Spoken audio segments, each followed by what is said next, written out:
इतने देर से इंतजार कर रहे हैं हमारी माताएं बहनें जो इतनी दूर से आई हैं। पहले तो एक बार जोरदार तालियां हो जाए हमारी माताओं बहनों के लिए। हमारे सारे बड़े बुजुर्ग, हमारे युवा साथी और हमारे मीडिया बंधु, आप सभी का भी मैं तहे दिल से धन्यवाद करता हूं कि आप सब जो यहाँ हमारी संकल्प यात्रा के समापन पे आए हैं। साथियों, अपनी बात रखने से पहले मैं सबसे पहले अपने सभी संतों, गुरुओं, महापुरुषों को, जिसमें खासकर महात्मा ज्योतिबा फूले, छत्रपति शाहू जी महाराज, नारायण गुरु, पेरियार रामास्वामी जी, बाबा साहब डॉक्टर भीमराव अंबेडकर जी एवं मान्यवर साहब श्री काशीराम जी को नमन करता हूँ। मान्यवर साहब श्री काशीराम जी के विचारधारा को और उनकी एकमात्र उत्तराधिकारी हमारी आदरणीय बहन कुमारी मायावती जी को मैं नमन करता हूँ। उत्तर प्रदेश की 4 बार मुख्यमंत्री, लोकसभा व राज्यसभा की कई बार सदस्य रही आदरणीय बहन कुमारी मायावती जी ने सभी SC, ST, OBC एवं अल्पसंख्यक समाज के साथ साथ सर्व समाज में से गरीबों और कमजोरों के लिए अपना पूरा जीवन समर्पित किया है और मुझे गर्व है कि मुझे ऐसे महान नेता के नेतृत्व में काम करने का मौका मिल रहा है। आदरणीय बहन कुमारी मायावती जी का मैं हार्दिक अभिनंदन और आभार व्यक्त करता हूं। आज यहां जयपुर में आप सबके सामने जो अपनी बात रखने का मुझे सौभाग्य मिल रहा है, तो मैं आप सभी का एक बार फिर से तहे दिल से धन्यवाद करता हूं। साथियों, मैं आज आपसे कुछ जरूरी बातें कहना चाहूंगा, जैसे कि यहां पर सुरक्षा के ऊपर, शिक्षा पर, महंगाई पर, रोजगार पर और विकास पर। परंतु अपनी बात रखने से पहले मैं आप सबको बाबा साहब डॉक्टर भीमराव अंबेडकर जी की एक बात बताना चाहूंगा। जब बाबा साहब जी ने संविधान के बारे में लिखना शुरू किया था, तब वह एक समता मूलक समाज की स्थापना करना चाहते थे और बाबा साहब ने लोकतंत्र की कुछ इस तरह व्याख्या की थी: a form and a method of government whereby revolutionary changes in the economic and social life of people are brought about without bloodshed। बाबा साहब के विचारों का भारत कुछ इस तरीके से था, जहां पर स्कूलों में बच्चों के बीच भेदभाव ना किया जाए, ऐसा था बाबा साहब के विचारों का भारत। जहां पर महिलाओं पर अत्याचार ना हो, ऐसा था बाबा साहब के विचारों का भारत। जहां पर हर जाति और धर्म को बराबर का सम्मान मिले, ऐसा था बाबा साहब के विचारों का भारत। परंतु हकीकत तो ये है कि आज यहां राजस्थान में जो कांग्रेस की सरकार चल रही है, वह न सिर्फ SC, ST, OBC विरोधी है, बल्कि वह बहुजन समाज के साथ साथ सर्व समाज विरोधी भी है। हमारे बहुजन समाज के साथ जो आज यहाँ अन्याय और अत्याचार हुआ है, वो किसी से छिपा नहीं है। छिपा नहीं है जो पाली में एक दलित माँ और उसकी गर्भवती बेटी के साथ दबंगों ने करी मार पिटाई। छिपा नहीं है जो दौसा में एक दलित महिला के साथ किया 8 वैशी दरिंदों ने बलात्कार। छिपा नहीं है जो धौलपुर में एक 26 वर्ष की दलित महिला के साथ हुआ। वो मासूम बच्चा जिसको अपने पिता के साथ अब अपनी आंखों के सामने अपनी मां का गैंगरेप होते हुए देखना पड़ा। क्या बीती होगी उस पति पर जब राजस्थान की इस कांग्रेस सरकार ने इस घटना को एक मारपीट का केस बना दिया। क्या बीती होगी उस बच्चे पर जब उसने अपने पिता को इतना लाचार पाया और अपनी मां को इतना बेबस। मैं यहां मौजूद हर अपने युवा भाई और बहन से पूछना चाहता हूं कि अगर तुम उस बच्चे की जगह होते तो कैसा महसूस करते? मैं यहां मौजूद हर पति से पूछना चाहता हूं कि अगर तुम्हारी बीवी होती उस महिला की जगह तो कैसा महसूस करते? क्या आप लोगों का खून नहीं खौलता ऐसी खबरें सुनकर? बताइए। साथियों, इस कांग्रेस के राज में आज तक बहुजन समाज को न्याय नहीं मिला है। मिला है तो सिर्फ दुख और दर्द।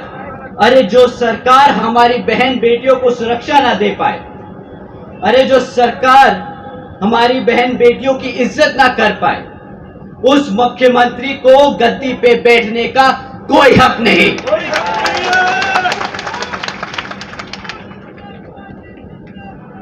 साथियों, इनकी असलियत आप सबके सामने है। जातिवादी मानसिकता इनके खून में दौड़ती है। छिपा नहीं है कि किस तरह इस जातिवादी मानसिकता रखने वाली कांग्रेस सरकार ने हमारे बहुजन समाज के बच्चों को आज तक अशिक्षित रखा है। सरकारी आंकड़ों की माने तो आज भी राजस्थान में बहुजन समाज की 60% बच्चों को कोई शिक्षा की सुविधा नहीं प्राप्त हुई है। और अगर किसी तरह वो बच्चे 40% बच्चे सरकारी स्कूल तक पहुंच जाएं, तो 70% स्कूलों में आज भी बिजली की व्यवस्था नहीं है और साथ ही साथ 70% स्कूलों में कंप्यूटर्स की भी व्यवस्था नहीं है। अगर मैं इनकी नाकामियां गिनाने बैठूं तो शायद समय कम पड़ जाएगा, पर हकीकत तो ये है कि आज भी राजस्थान में हमारे बच्चों को अशिक्षित रखा जा रहा है ताकि हम अपने बच्चों को उनके पैरों पर ना खड़ा कर पाए। छिपा नहीं है कि किस तरह राजस्थान में महंगाई आज आसमान छू रही है। आज पेट्रोल राजस्थान में 100 रुपए से ऊपर का बिक रहा है। इस कांग्रेस की सरकार ने 2018 के अपने मैनिफेस्टो में कहा था कि वह महंगाई कम करने के लिए सख्त कदम उठाएंगे। अब 4 साल बाद जब इलेक्शन हम सबके सर पर है, तो इन्फ्लेशन रिलीफ कैंप के नाम पर सिर्फ 25 दिन की रोजगार देने का वादा, 200 यूनिट बिजली फ्री देने का और 500 रुपए में गैस सिलेंडर देने का वादा कर रहे हैं। गरीबों के साथ इससे बड़ा मजाक कोई कर सकता है क्या? एक कैंप लगा देने से यहाँ की महंगाई कम हो जाएगी? साथियों, छिपा नहीं है कि किस तरह पिछले सालों से हमारे युवा साथी बेरोजगार घूम रहे हैं। आज भी राजस्थान में 18.5 लाख से ज्यादा युवा बेरोजगार हैं और इन्हीं महान उपलब्धियों की वजह से राजस्थान की कांग्रेस सरकार ने राजस्थान को पूरे भारत में दूसरे नंबर पे लाकर खड़ा कर दिया। भारत के बेरोजगार की दौड़ में राजस्थान दूसरे नंबर पे आके खड़ा हो गया है।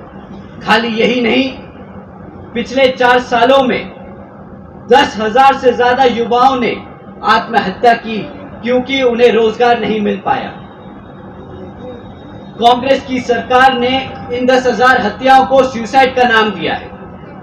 हम इनको हत्या का नाम देते हैं। साथियों, कांग्रेस की सरकार के हाथों पर वो खून है उन 10,000 से ज्यादा मासूम बच्चों का जिनको झूठा भरोसा दिया था इन धोखेबाज कांग्रेस की सरकार वालों ने कि रोजगार मिलेगा। छुपा नहीं है कि किस तरह आज भी यहाँ पर आपके पास पक्की सड़कें नहीं हैं। आज भी यहाँ पर आपके पास साफ पानी नहीं है। आज भी यहाँ पर आप सबके पास 24 घंटे बिजली नहीं है। साथियों, ये कांग्रेस की विफलताएं नहीं, ये कांग्रेस की मनुवादी सोच है। कमजोर को दबाकर रखना। साथियों, अगर कांग्रेस इस तरह है तो बीजेपी कुछ कम नहीं। बीजेपी की केंद्र सरकार ने पहले आपके नोट गैरकानूनी बता दिए नोटबंदी के नाम पर, यह कहकर कि इससे काला धन खत्म हो जाएगा। और वो जो लोग दोषी हैं, काला धन ऐंठे बैठे हैं, उनको सजा मिलेगी। परंतु आज तक एक भी दोषी ना पकड़ा गया है और ना ही कोई जेल पहुंचा। बीजेपी की केंद्र सरकार ने हमारे किसान भाइयों को वादा किया था कि उनकी आमदनी दुगनी कर दी जाएगी, लेकिन हकीकत तो ये है कि हमारे किसान भाइयों की आय दिन पे दिन घटती जा रही है। बीजेपी की केंद्र की सरकार ने वादा किया था 2022 तक कि हर बेघर को घर दिया जाएगा, लेकिन यह वादा भी उनके बाकी दूसरे वादों की तरह ही झूठा निकला। बीजेपी की केंद्र सरकार ने वादा किया था कि सालाना 2 करोड़ नौकरियां दी जाएंगी, लेकिन अगर सरकारी आंकड़ों की माने तो आज देश में 12.5 करोड़ नौकरियां पहले से भी कम हो चुकी हैं। ना बीजेपी ने नौकरियां दे पाई, ना बेघरों को घर दे पाई और ना किसानों को उनकी आय दुगनी कर पाई। बस डबल इंजन सरकार का ढिंडोरा पीटते रहते हैं पूरे देश में। साथियों, आदरणीय बहन जी ने कभी भी लंबे चौड़े वादे नहीं किए, बस अपने समाज के साथ साथ सर्व समाज के लिए कानून व्यवस्था और सामाजिक व्यवस्था के लिए अनेकों कार्य करके दिखाए हैं। आदरणीय बहन जी ने हमारे सभी संतों, गुरुओं और महापुरुषों के सम्मान में कई जिले और यूनिवर्सिटीज के नाम रखे, जैसे Gautam Buddha university, Ambedkar university, Chhatrapati Shahuji Maharaj university, Mahatma Jyotiba Phule नगर, महामाया नगर, संत कबीर नगर। साथियों, बहन जी ने अपने महापुरुषों के सम्मान में ये सब काम इसलिए किए ताकि हमारी आने वाली पीढ़ी अपने संतों और गुरुओं को कभी ना भूले। आदरणीय बहन जी ने सावित्रीबाई फूले बालिका शिक्षा योजना के तहत 7 लाख से ज्यादा बच्चियों को 12वीं तक की शिक्षा प्राप्त करने हेतु 600 करोड़ से ज्यादा की लागत इन बच्चियों को अपने पैरों पर खड़ा कर एक उज्जवल भविष्य देने के लिए खर्ची। आदरणीय बहन जी ने देश में पहली बार सरकारी कॉलेजेस के स्टूडेंट हॉस्टल्स में अन्य पिछड़े वर्गों के छात्रों के लिए 27% आरक्षण की व्यवस्था तय की। आदरणीय बहन जी ने महामाया गरीब बालिका आशीर्वाद योजना के तहत 3,25,000 बच्चियों को 1 लाख रुपए देने का काम किया। आपको जानकर हैरानी होगी कि इस योजना के तहत 3,250 करोड़ रुपए बहन जी ने अपनी बच्चियों को सीधा उनके बैंक खातों में दिए। आदरणीय बहन जी ने अपने शासनकाल में 12,500 करोड़ की लागत से हमारे SC, ST, OBC व आदिवासी समाज के 3,50,000 से ज्यादा परिवारों को महामाया आवास योजना के तहत अपना खुद का घर दिया। साथियों, आदरणीय बहन जी ने अपने शासनकाल में 90,000 से अधिक शिक्षकों को सरकारी नौकरी दी, 1 लाख से अधिक सफाई कर्मचारियों की भर्ती की और 2 लाख से अधिक जवानों को पुलिस फोर्स में भर्ती किया। आदरणीय बहन जी ने SC, ST, OBC एवं अल्पसंख्यक समाज के साथ साथ सर्व समाज में से गरीबों और कमजोरों को मुफ्त में राशन देने जैसी योजनाएं नहीं चलाई। इन योजनाओं की वजह रोजगार देने के काम किए ताकि हमारा समाज अपने पैरों पर खुद खड़ा हो सके। और साथियों, यही है असल मायने में सर्वजन हिताय व सर्वजन सुखाय की नीति। साथियों, जैसा कि आपको मालूम है कि राजस्थान में अब कुछ ही समय में विधानसभा आम चुनाव होने वाले हैं और विरोधी पार्टियां किसी भी हद तक गिरकर साम दाम दंड भेद का इस्तेमाल कर सकती हैं। तो मैं बहन जी की कुछ जरूरी बातें आप सबको बताने आया हूं जो आपको ध्यान में रखनी होगी। विरोधी पार्टियां आपको मुफ्त में राशन और बिजली देने के वादे कर सकती हैं, पर आपको ध्यान रखना होगा कि आपके बच्चे काबिल तभी बन सकते हैं जब उनको पढ़ाई और रोजगार के मौके मिले। मुफ्त में आज तक कोई काबिल नहीं बना है। विरोधी पार्टियां आपको धर्म के आधार पर बांटने का काम कर सकती हैं, पर आपको ध्यान रखना होगा कि बहुजन समाज पार्टी सर्वजन हिताय व सर्वजन सुखाय की नीति के आधार पर चल के यहां सभी धर्म और सभी जातियों को बराबर का सम्मान दिलाने का काम कर रही है। विरोधी पार्टियां अपने चमचों का इस्तेमाल कर आपको भ्रमित कर सकती हैं और इनके चमचे आपके देश के कोने कोने में आजकल घूम रहे हैं। आजकल समाज में एक ऐसा ही चमचा आप लोगों के बीच में घूम रहा है।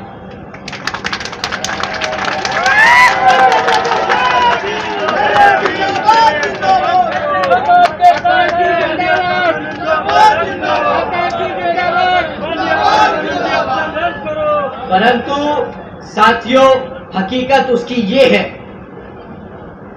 वो जो हमारे 1000 युवाओं के ऊपर मुकदमा लगवा के उन्हें फंसा दे, कभी कांग्रेस की गोद में जाके बैठ जाए तो कभी आरएलडी और आरजेडी की गोद में जाके बैठने वाला, वो जो सपा से अपने दलितों के वोटों का 2 सीटों पे समझौता कर फिर आंसू टपकाने वाला,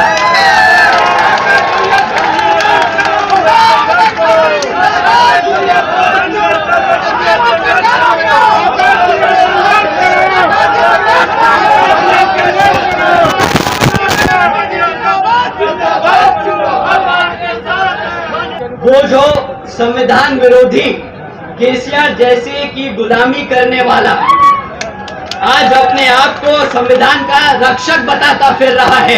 संघर्ष करो, संघर्ष करो, पार्टी जिंदाबाद, जिंदाबाद, जिंदाबाद, तुम्हारी मायावती जी जिंदाबाद, जिंदाबाद, जिंदाबाद। तो साथियों, ऐसे नाटकबाज और धोखेबाज से आप सबको संभल के रहना होगा।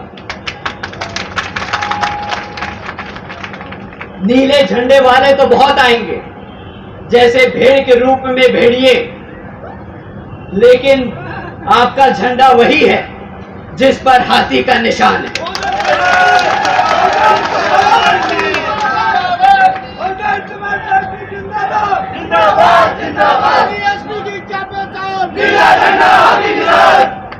तो साथियों, हमें बाबा साहब के दिखाए रास्तों पर चलकर मान्यवर साहब के बताए तरीकों का इस्तेमाल कर अपनी बहन जी के बेबाक अंदाज को अपने दिल और दिमाग से अपनाना होगा। तो साथियों, समय आ गया है कि हम सब एकजुट होकर समाज के हर एक व्यक्ति को बसपा से जोड़ बता दें कि हम आ रहे हैं, हम आ रहे हैं हर उस चीज के लिए जो इस संविधान में हमारे लिए, हमारे समाज के लिए हमारे गुरु देकर गए हैं, बाबा साहब डॉक्टर भीमराव अंबेडकर जी। साथियों, आज यहां मंच पर मौजूद हमारे प्रभारियों मनोज घुमरिया जी, इमरान खान जी, खेमकरण तोली जी, खुर्शीद अहमद जी, रविंद्र मीना जी और रितेश शर्मा जी के लिए अपील करने आया हूं कि आप सभी इन सबको आने वाले विधानसभा आम चुनाव में विजय बनाकर जयपुर के विधानसभा में भेजकर बसपा का नीला झंडा लहराने का काम करेंगे। अंत में एक बार दोबारा से मैं यहां मौजूद हमारे सभी माताओं, बहनों बड़े बुजुर्ग और हमारे युवा साथियों का तहे दिल से धन्यवाद करता हूं। साथ ही साथ हमारे सभी पदाधिकारी एवं कार्यकर्ता गणों का धन्यवाद करता हूं और यहां पर इतनी बड़ी संख्या में हमारे सभी समर्थकों का भी धन्यवाद करता हूं। आज आप सब हमारी संकल्प यात्रा के समापन में शामिल हुए, तो आप सभी का तहे दिल से बहुत बहुत शुक्रिया। जय भीम, जय भारत, जय बहन जी।